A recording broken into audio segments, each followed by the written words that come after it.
নবীর দেশে চলো না, জিয়ারতে ওই মদিনা, স্বপ্নে আমি দেখি সোনার মদিনা, স্বপ্নে আমি দেখি সোনার মদিনা। খোদা তোমার কাবা করে নিও আমায় মেহমান করে, কত গাজীর সব তোয়াব করে আমায় কেন দেখো না। স্বপ্নে আমি দেখি সোনার মদিনা, স্বপ্নে আমি দেখি সোনার মদিনা। নবীর দেশে চলো না, জিয়ারতে এই মদিনা, স্বপ্নে আমি দেখি সোনার মদিনা, স্বপ্নে আমি দেখি সোনার মদিনা। নারে তাকবীর। আমি যদি কোনদিন মদিনাতে যাই, মদিনার মাটি তুমি শুনে নিও, রাসূল পাকের ওই কদম ধুলা সুরমা করে মোর চোখে দিও। জোরে বলুন সুবহানাল্লাহ।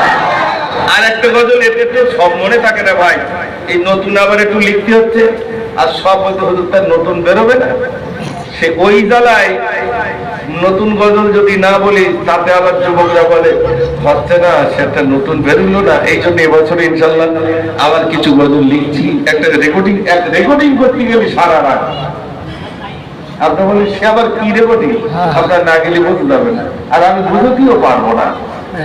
এই এখানে বলছি মোবাইলে রেকর্ডিং হচ্ছে আলাদা, আর সে আবার আলাদা। যাই হোক, আলহামদুলিল্লাহ আপনাদের কাছে আমি কিছু গজল আবার লিখতে পেরেছি রাসূলের শানে। আল্লাহ যেন লেখার সুযোগ করে দেন, সবাই বলুন আমিন। আর সব থেকে বড় জিনিস, দুটো মাদ্রাসা আল্লাহ করার সুযোগ দিয়েছে, একটা ছেলেদের একটা মেয়েদের। আমাদের বাবুরও বলে গেছি আগামী 6 অক্টোবর মাদ্রাসার দাতা সম্মেলন, বাবুর কাছে অবশ্যই বলেও যাবো, কিছু চিঠিও দিয়ে যাবো, আপনারও সঙ্গে পারলে যাবেন। এই মহব্বতটা অন্তত থাক।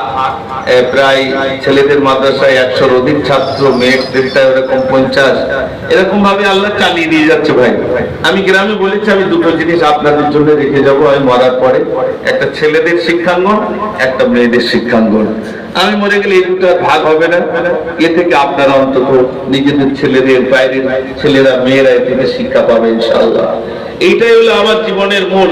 কি গজল বলেছি না বলেছি, আল্লাহ কবুল করেছে কিনা আমি জানি না, তবে কিছু কবুলিয়াতের নিদর্শন আমি দেখেছি। সেটা হলো কিছু মানুষ যখন মদিনায় গেছে, সেখান থেকে আমার জন্য বলেছে তুমি একটা গজল লিখেছিলে না, আমি কোনটা, যে চল চল সব মিলে মদিনাতে যাই, সবুজ গম্বুজ নিচে নবীজি ঘুমায়, তার সবুজ গম্বুজ দেখছি আর তোমার কথা মনে হচ্ছে যে তুমি গজলে বলেছিলে।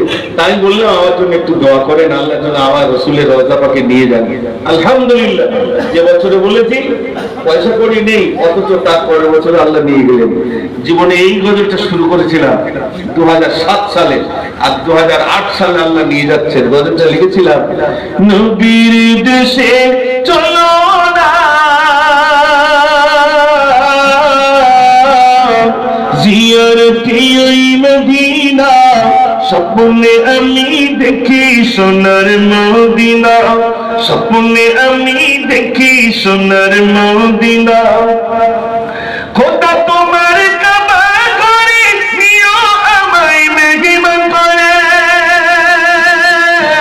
কত গাজীর সব তোয়াব করে আমায় কেন দেখো না। স্বপ্নে আমি দেখি সোনার মদিনা, স্বপ্নে আমি দেখি সোনার মদিনা। নবীর দেশে চলো না, জিয়ারতে এই মদিনা, স্বপ্নে আমি দেখি সোনার মদিনা, স্বপ্নে আমি দেখি সোনার মদিনা। নারে তাকবীর।